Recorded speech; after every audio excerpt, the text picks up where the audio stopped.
Hello students, आज मैं आपको होम साइंस के एमए फाइनल के सेकंड पेपर एक्सटेंशन एजुकेशन यानी प्रसार शिक्षा के बारे में बताऊंगी। तो सबसे पहले ये जान लेते हैं कि प्रसार शिक्षा होता क्या है, यानी एक्सटेंशन एजुकेशन होती क्या है। तो प्रसार शिक्षा यानी शिक्षा का प्रसार करना, यानी जो शिक्षा होती है उसको हम कैसे फैलाएं।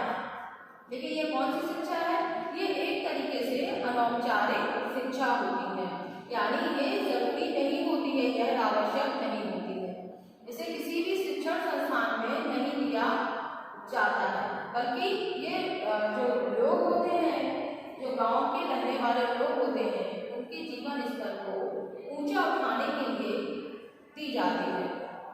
तो ये किस प्रकार की शिक्षा है, यह एक अनौपचारिक शिक्षा होती है। औपचारिक यानी जो स्कूल कॉलेज शिक्षण संस्थानों के अंदर दी जाती है वो कहलाती है हमारी औपचारिक शिक्षा। वहीं पर जो गांव के लोगों व्यक्तियों को दी जाती है वो कहलाती है अनौपचारिक शिक्षा। ये किसी भी स्कूल कॉलेज या शिक्षण संस्थानों में नहीं दी जाती। तो ये बात होगी प्रसार शिक्षा होता है। इसके बाद बात करें, अब कोई भी शिक्षा हो उसे देने का तरीका होता है। जैसे आप पढ़ते हैं, आप जैसे कि आप लोग पढ़ते हैं, कॉलेज आते हैं तो क्या होता है, अब आपको पढ़ाते हैं तो ये स्कूल में हम देते हैं तो हम आपको नोट्स के माध्यम से, ब्लैक बोर्ड, कई चीज़ों का यूज करके हम आपको बताते हैं, समझाते हैं, आपके टॉपिक क्लियर करते हैं। तो उसी तरह से ये वाली प्रसार शिक्षा है, तो ये गाँव में हम दे रहे हैं, तो ये हम किस प्रकार उन्हें शिक्षित करें, उन्हें काम सिखाएं। जैसे कि कोई कृषि से संबंधित कोई समस्या है, कोई पशुपालन से संबंधित समस्या है, डेयरी उद्योग जो होते हैं, लघु उद्योग होते हैं, कुटीर उद्योग होते हैं, उनमें जो समस्याएं आती हैं उन समस्याओं का निराकरण करने के लिए कई विधियों का यूज किया जाता है। तो प्रसार शिक्षण विधियों का जानना भी हमें जरूरी है। जब आप प्रसार शिक्षा पढ़ रहे हैं तो साथ साथ आपको प्रसार शिक्षण विधियों को भी जानना जरूरी है। तो प्रसार शिक्षण विधियां हमारी कई प्रकार की होती है, जैसे प्रयोग के आधार पर हम वर्गीकृत करते हैं, क्लासिफाई करते हैं। दूसरा हमारा स्वरूप के आधार पर, प्रकृति के आधार पर, कार्य के अनुसार, इस तरह से कई प्रकार की हमारी शिक्षण विधियां होती हैं, जिनमें हम पहली यानी प्रयोग के आधार पर जो मोस्ट इम्पोर्टेंट है, उनकी आपके एग्जाम में भी आने वाले हैं, इसके बारे में बताते हैं। तो इस प्रयोग के आधार पर जो वर्गीकरण है उसे भी 3 भागों में बांटा गया है। पहला आपका हो गया व्यक्तिगत संपर्क, दूसरा आपका सामूहिक संपर्क, तीसरा आपका हो गया व्यापक जन संपर्क। व्यक्तिगत संपर्क आप समझ भी रहे होंगे कि व्यक्तिगत यानी जब कोई एक प्रसार कार्यकर्ता एक व्यक्ति से संपर्क करता है, उसकी समस्या का निराकरण करता है, तो वो कहलाता है हमारा व्यक्तिगत संपर्क। अब बात करें सामूहिक संपर्क की, तो जब एक समूह को एक समूह है, उस समूह की कुछ समस्याएं होंगी, जैसे कृषि से संबंधित अगर कोई समस्या है तो वो कई लोगों को हो सकती है, एक गांव के लोगों को हो सकती है, तो उस समस्या का निराकरण करते हैं तो हम कई लोगों को एक साथ बैठा सकते हैं। वो 50 हो सकते हैं, 100 व्यक्ति हो सकते हैं। जब 100 व्यक्ति या 50 व्यक्ति का समूह होता है, 10 व्यक्तियों का समूह होता है, तब उसमें हम सामूहिक संपर्क करते हैं, जिसमें एक प्रसार कार्यकर्ता कई लोगों को एक साथ समस्या का निराकरण या किसी भी चीज के बारे में जानकारी या सूचना देता है। तीसरा है हमारा पॉइंट व्यापक जनसंपर्क। व्यापक जनसंपर्क यानी जब बहुत बड़े जन समुदाय यानी बहुत सारे लोगों को एक साथ शिक्षा दी जाती है तो वो हमारी कहलाती है व्यापक जनसंपर्क। जैसे आपका हो गया, मान के चलो कोई मंत्री होता है और जब कोई भाषण देता है तो देखा होगा बहुत बड़ा जन समुदाय बैठा होता है, वो 10,000 भी हो सकती है, 1,000 भी हो सकती है, 1 लाख की जनसंख्या भी हो सकती है। तो क्या हो गया, वो बृहद लोगों का समूह होता है, बहुत बड़ा समूह होता है, जिसे हम क्या कहते हैं, व्यापक जनसंपर्क। अब व्यापक जनसंपर्क हो गया आपका। अब इसके बाद बात करते हैं पहला एक व्यक्तिगत संपर्क। अब व्यक्तिगत संपर्क है एक प्रसार कार्यकर्ता एक व्यक्ति को ही जानकारी दे रहा है, तो वो किस प्रकार से दे सकता है, तो उसमें पहला हो गया फार्म तथा करपत्र है।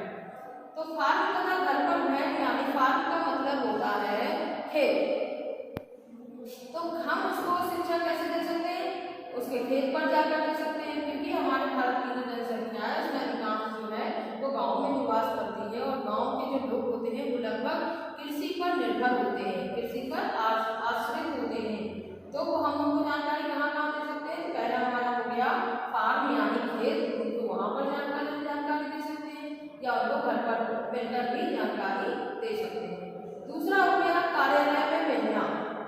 यदि कोई कार्यालय में ऑफिस में काम करता है, कोई छोटा मोटा प्यून हो सकता है, प्लस उसकी कोई समस्या हो सकती है, आने जाने की समस्या, या साथ में वो खेती करता है या पशुपालन करता है, डेयरी या लघु कुटीर कोई भी उद्योग करता है, तो उसके संबंध में भी उसे हम जानकारी वहाँ जाकर के दे सकते हैं, यानी प्रसारकर्ता कार्यालय में जाकर के जानकारी से प्रदान कर सकता है।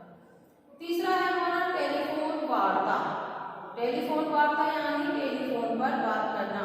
जैसे यदि प्रसारकर्ता दूर है, वो उसके घर गया और वो व्यक्ति नहीं मिलता है, तो हम उसे फोन पे भी जानकारी से दे सकते हैं। फिर हो गया व्यक्तिगत पत्राचार, यानी वह प्रसारकर्ता उस व्यक्ति को पत्राचार के माध्यम से यानी पत्र में लिखकर सूचना उसको भेज सकता है और वो उसको जो व्यक्ति होगा वो सूचना से लाभान्वित होगा। फिर आता है परिणाम प्रदर्शन, यानी डेमो देना, किसी चीज काम को करके उसे दिखाना। जैसे यदि कोई नई टेक्निक या कोई नई तकनीक आई है किसी के क्षेत्र में या किसी के क्षेत्र में, अब वो उसे जानकारी देता है, लेकिन वो कैसे देता है, उसमें वो बोल भी रहा है, यानी वो उसे बता भी रहा है, और जो चीज है या जो वस्तु है उसके बारे में भी उसे करके दिखा रहा है। तो ये होता है हमारा परिणाम प्रदर्शन। तो ये हो गए आपके व्यक्तिगत संपर्क के कुछ पॉइंट थे, जैसे उसी तरीके के सभी आपके क्लियर हो गए। अब दूसरी बात करें सामूहिक संपर्क की, तो इसमें पहला हो गया आपका प्रणाली प्रदर्शन, व्याख्यान, भ्रमण, प्रदर्शन सभा, सम्मेलन, दृश्य श्रव्य साधन। तो सबसे पहले समझते हैं प्रणाली प्रदर्शन। जैसे कि आपने देखा व्यक्तिगत संपर्क में एक था आपका परिणाम प्रदर्शन, डेमो देना। तो इसमें क्या हो गया, आप एक व्यक्ति को दे रहे हैं। अब सामूहिक संपर्क है तो निश्चित रूप से एक समूह होगा, 50 लोगों का हो सकता है, 5 लोगों का हो सकता है, 25 का हो सकता है। तो इसमें क्या होता है कि हम एक बहुत सारे लोगों को जब हम कोई चीज करके दिखाते हैं तो वो कहलाता है हमारा प्रणाली प्रदर्शन। दूसरा हो गया हमारा व्याख्यान। व्याख्यान यानी किसी भी चीज को बताना, बोल करके बताना।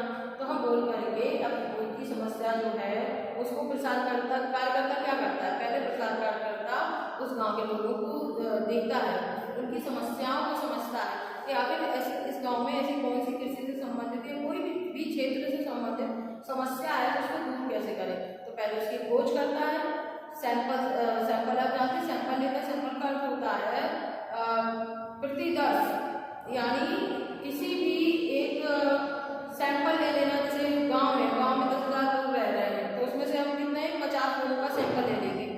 फिर हम देखेंगे कि वो किस तरीके से उस काम को कर रहे हैं, कौन सी समस्या है। जैसे अभी तक उनके यहाँ ट्रैक्टर वगैरह का यूज नहीं हो रहा है, अभी तक वो पुरानी चीज़ों में फंसे हुए हैं, तो हम उनकी समस्या को देखते हैं। फिर उस समस्या से संबंधित उसका हम हल निकालते हैं, फिर उन लोगों को एकत्रित करते हैं और उसके बाद उस समस्या का समाधान बताते हैं। तो ये कहलाता है सैंपल लेना। और उसको हमने कैसे निकाला वो कहलाता है हमारा सैंपलिंग। प्रतिचयन, प्रतिदर्श प्रतिचयन ये आपके इसमें है, आपके सिलेबस में भी है। तो प्रतिदर्श यानी नमूना, और किस तरीके से हमने इसे लिया वो कहलाती है हमारी सैंपलिंग। तो इसको हम आगे आपको डिटेल में और ज़्यादा अच्छे तरीके से बताएंगे। तीसरा आपका भ्रमण हो गया, यानी आप घूम करके जानकारी देते हैं। प्रदर्शन सभा वही चीज है, आप किसी चीज को करके आप दिखा रहे हैं, एक बड़े जनसमुदाय में। सम्मेलन हम कॉन्फ्रेंस के द्वारा इन लोगों को बुला सकते हैं, एक रूम हम लेते हैं, उस रूम में लोगों को बैठाते हैं जिनकी समस्या है, फिर प्रसारकर्ता उनको जानकारी देता है। दृश्य श्रव्य साधन, दृश्य यानी जो दिखाई देती है, श्रव्य यानी जो सुनाई देती है, ठीक है, जो दिखाई देती है, चार्ट हो गया, पोस्टर हो गया। अब बात करें श्रव्य साधन तो उसमें रेडियो आ जाएगा, ट्रांजिस्टर आ जाएगा, बहुत सी ऐसी चीजें। और दृश्य श्रव्य को अगर हम इकट्ठा करते हैं तो जैसे टेलीविजन हो गया, उसमें आपको दिखाई भी देता है, सुनाई भी देता है। तो ये हमारे दृश्य श्रव्य साधन होते हैं जो सामूहिक संपर्क में बहुत ज्यादा काम आते हैं। अब बात करते हैं व्यापक जनसंपर्क की, तो जिसमें पहला है हमारा छपित सामग्रियां, माने छपी हुई। व्यापक जनसंपर्क अब बहुत बड़े जनसमुदाय को हमें बताना है, तो समाचार पत्र में हम समस्या के समाधान को निकलवा सकते हैं। सूचना पत्र होते हैं वो हम लोगों को जाकर दे सकते हैं। जो परिपत्र होते हैं उन्हें भी हम लोगों के घर घर जाकर उनको दे सकते हैं, तो उन्हें जानकारी मिल जाएगी। जैसे पैम्पलेट हो गया, फोल्डर हो गया, ये क्या है, एक तरीके से जानकारी देने के साधन ही तो है। फिर हो गया हमारा एक विज्ञप्ति, जिसे हम कह रहे हैं विज्ञप्ति कार्ड होता है, कोई समाचार पत्र होता है, अगर उसमें कोई सूचना निकालनी है तो एक छोटे से कॉलम में निकाल दी जाती है, जिसे विज्ञप्ति कहा जाता है। फिर बात करें पोस्टल चार्ज की, तो ये हमारे दृश्य वाले साधन में आ जाएंगे, लेकिन इनमें एक बहुत बड़ा अंतर होता है। जैसे पोस्टर होता है वो क्या होता है, वो शिक्षित और अशिक्षित दोनों लोगों के लिए होता है। इसमें हम दोनों लोगों को समझा सकते हैं। जैसे पोस्टर में चित्र बना दिए जैसे कि, और उसके नीचे लिख भी दिया, तो जो शिक्षित व्यक्ति होगा वो देख के समझ जाएगा और पढ़ के समझ जाएगा, और जो अशिक्षित होगा वो देख लेगा। जैसे मान के चलिए कहीं किसी जगह डेंगू फैला हुआ है, जिसको डेंगू बोलते हैं, सही वर्ड होता है डेंगू।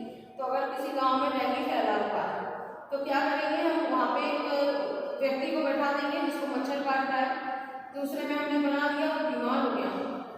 तीसरे में हमने बना दिया कि उसने दवाएं ले ली और मच्छरदानी का भी चित्र बना दिया, उसमें मच्छरदानी में लेटा है। तो फिर क्या होगा, एक पे स्वस्थ व्यक्ति बना देंगे तो वो समझ जाएगा कि ये सही है।